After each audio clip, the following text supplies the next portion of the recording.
गुरुदेव भगवान राम जी के महल में पहुंचे।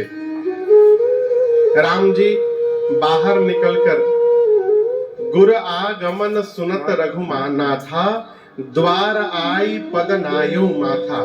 घर में जब किसी श्रेष्ठ का आगमन आने की सूचना मिले तो घर से बाहर निकलकर उनकी प्रतीक्षा करनी चाहिए, ये मर्यादा है। राम जी घर के बाहर आकर खड़े हैं। जैसे गुरुदेव ने आए, राम जी उनके चरणों में प्रणाम किए। कैसे प्रणाम किए माधव जी? द्वार आई पद नायऊ माथा। गुरुदेव भगवान के चरण में राम जी ने अपना सर ले जाकर रख दिया। ये प्रणाम करने की विधि है।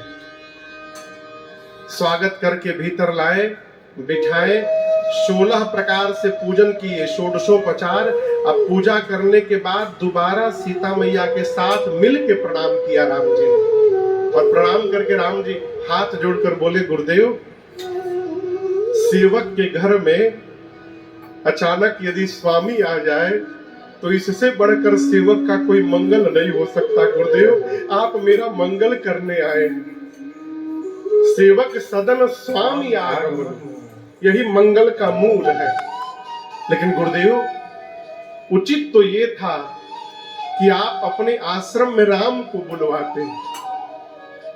आप यहां आए, उचित नहीं था गुरुदेव।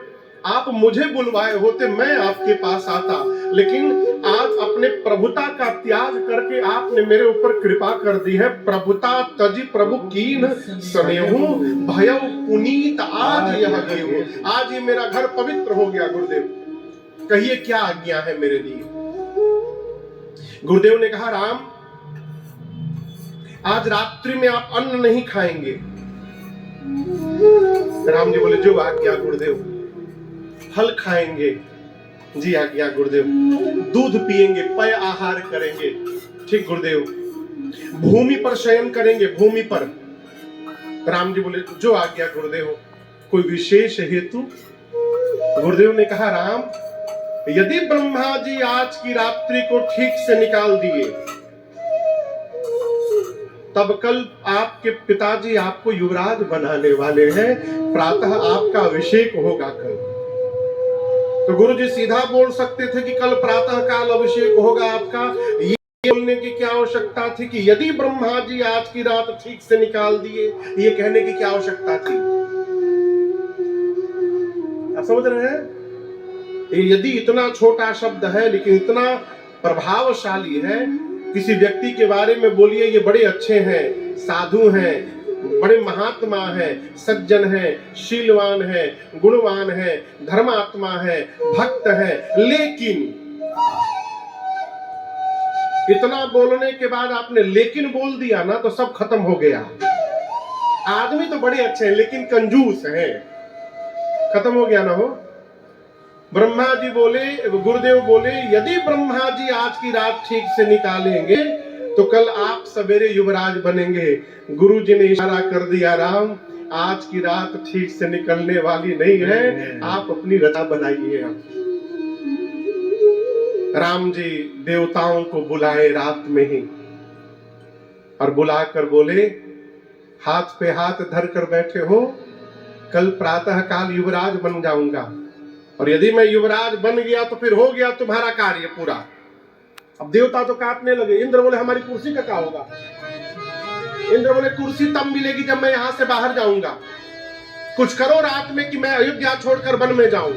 क्या समझिएगा, ये राम जी की रचना है, कैकेयी मैया की रचना नहीं है। राम जी ने देवताओं को प्रेरित किया, कुछ करो कि मैं अयोध्या छोड़कर सवेरे वन में जाऊं। पूरी अयोध्या का श्रृंगार हुआ है। देवताओं को ये श्रृंगार भा नहीं रहा। देखिए, चोर है ना, जो चोर होता है, हम, अच्छा आप बताओ, आपको अमावस्या अच्छा लगता कि पूर्णिमा? बोलिए, जोर से बोलिए, क्यों? क्यों?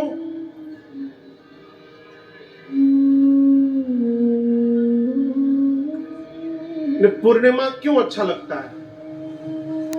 पूर्णिमा में चंद्रमा अपने 16 कलाओं से उदित रहते हैं। पूर्ण चंद्रमा का दर्शन होता है। रात्रि में भी धरती पर प्रकाश फैला रहता है, चांदनी लगी रहती है चांद की।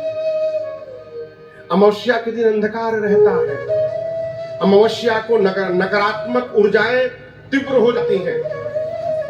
परंतु चोर को, जो चोर है ना, उसको पूर्णिमा अच्छा नहीं लगता। चोर को अमावस्या अच्छा लगता है। क्यों? पूर्णिमा को तो रात में दिखाई दे देता है, वो चोरी करके जाएगा, पकड़ा जाएगा। अमावस्या को उसको कोई नहीं पकड़ सकता है। इसलिए जिस प्रकार चोर को चांदनी रात अच्छी नहीं लगती, उसी प्रकार देवताओं को अयोध्या का श्रृंगार अच्छा नहीं लग रहा। देवता पहुंचे रात में ही तुरंत सरस्वती के पास जाकर बोले, मां आप ऐसा कुछ करिए कि राम जी अयोध्या छोड़ करके वन में चले जाए। सरस्वती मैया बिगड़ पड़ी। बोली, आप लोग इतने ऊंचे स्थान पर बैठे हैं और इतनी निम्न सोच आप लोगों की, दूसरे का सुख पचा नहीं पा रहे। देवता बोले, मां हम नहीं चाहते, ये राम जी की इच्छा है, आप कोई बुरा नहीं कहेगा मां। मन मार करके सरस्वती मैया आई, पूरी रात अयोध्या में घूमती रही। किसकी मति पलटी जाए, किसकी पलटी जाए, कोई नहीं।